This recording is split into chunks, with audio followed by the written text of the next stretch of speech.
తెలంగాణ రైతుకు 2022 మే 6న వరంగల్ వేదికగా మేము మాట ఇచ్చాం. అధికారంలోకి వచ్చి 2 లక్షల రూపాయల రైతు రుణమాఫీ చేసి రైతుల రుణము తీర్చుకొని శాశ్వతంగా వారిని రుణ విముక్తి చేస్తాము అని ఆనాడు తెలంగాణ రైతాంగానికి మేము మాట ఇవ్వడం జరిగింది. విశ్వసనీయతే మా సిద్ధాంతం మాకు ఊపిరి. గత ఏడాది ఆగస్టు 15న రైతు రుణమాఫీకి శ్రీకారం చుట్టాం.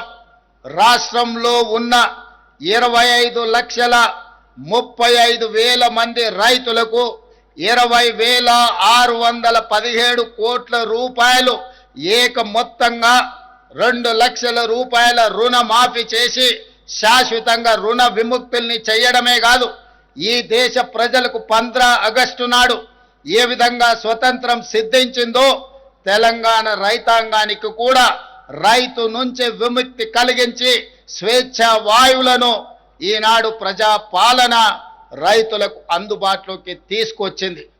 ఈ విధంగా ఆనాడు వరంగల్లో ఇచ్చిన మాటను తెలంగాణ ప్రజా ప్రభుత్వం వారి రుణం తీర్చుకొని ఈనాడు రైతులు తల ఎత్తుకొని గర్వంగా తెలంగాణ రాష్ట్రంలో తిరగగలుగుతున్నారు. అదేవిధంగా మిత్రులారా, రుణమాఫీతో రైతు పట్ల మన రుణం తీరిపోయిందని మేము చేతులు దులుపుకోలేదు. పొలంలో నాట్లు వేసే రోజు రైతు చేతిలో పెట్టుబడి ఉంటే ఆ భరోసా వేరు. అన్నం పెట్టే రైతు అప్పుల కోసం ఎవరి దగ్గర చేయి చాపకూడదన్న ఆలోచనతో ఇందిరమ్మ రైతు భరోసా పథకం కింద ఆనాడు ఎకరాకు ప్రతి సంవత్సరం 12,000 పెట్టుబడి సాయం ప్రకటించాం. పరిమితులు లేకుండా ప్రతి రైతుకు ఈ పథకం కింద సాయం అందించాం. జూన్ 16న ప్రారంభించి కేవలం 9 రోజుల్లో 9,000 కోట్ల రూపాయలు రైతుల ఖాతాలో వేశాం. రాష్ట్రంలోని 70,11,184 మంది రైతులకు ఈ సహాయాన్ని అందించాం. కొత్తగా దరఖాస్తు చేసుకున్న 1,20,000 మంది రైతులకు మొత్తంగా 9 రోజుల్లో 9,000 కోట్ల రూపాయలను ఇందిరా రైతు భరోసా పథకం ద్వారా రైతులకు పెట్టుబడి సహాయాన్ని అందించి ఏ వడ్డీ వ్యాపారస్తుల ముందు తలదించుకునే పరిస్థితి రైతుకు ఉండకూడదు అని మా ప్రభుత్వం గొప్ప లక్ష్యంతో పని చేస్తుంది. మిత్రులారా, రైతు రుణమాఫీ పెట్టుబడి సాయమే కాదు, పండించిన పంటను కొనుగోలు చేస్తూ మేము ఉన్నామన్న భరోసా తెలంగాణ రైతాంగానికి ఇస్తున్నాం. 7,178 కొనుగోలు కేంద్రాలను ఏర్పాటు చేసి రైతు పండించిన చివరి గింజ వరకు ధాన్యాన్ని సేకరిస్తున్నాం.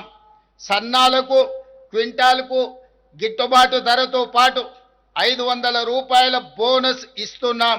ధాన్యం కొనుగోలు చేసిన 48 గంటల్లోనే పంట అమ్ముకున్న రైతుల ఖాతాలో నగదు వేసి రైతుల కళ్ళల్లో ఆనందం చూస్తున్నాం.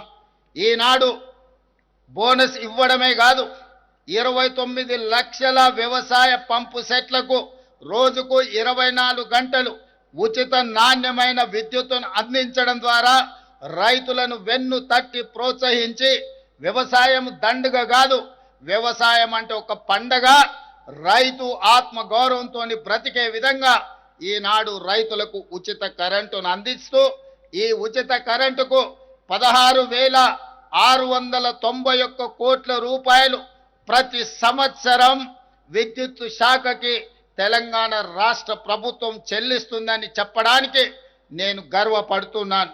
ఇది రైతుల పట్ల వ్యవసాయం పట్ల మాకున్న చిత్తశుద్ధి. ప్రభుత్వం అండగా ఉందన్న ధైర్యంతో మన రైతులు కష్టించి దేశం ఆకలి తీర్చే అన్నపూర్ణగా తెలంగాణను నిలబెట్టారు. ధాన్యం ఉత్పత్తిలో దేశంలోనే అగ్రస్థానం.